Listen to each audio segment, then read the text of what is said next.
गुरुर्ब्रह्मा गुरुर्विष्णुः गुरुर्देवो महेश्वरः गुरुः साक्षात् परम् ब्रह्म तस्मै श्री गुरवे नमः।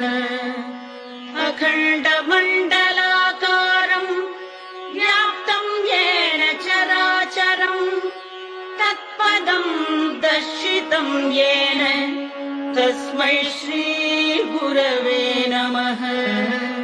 अज्ञानतिमिरान्धस्य ज्ञानाञ्जनशलाकया चक्षुरुन्मीलितम् येन तस्मै श्री गुरवे नमः।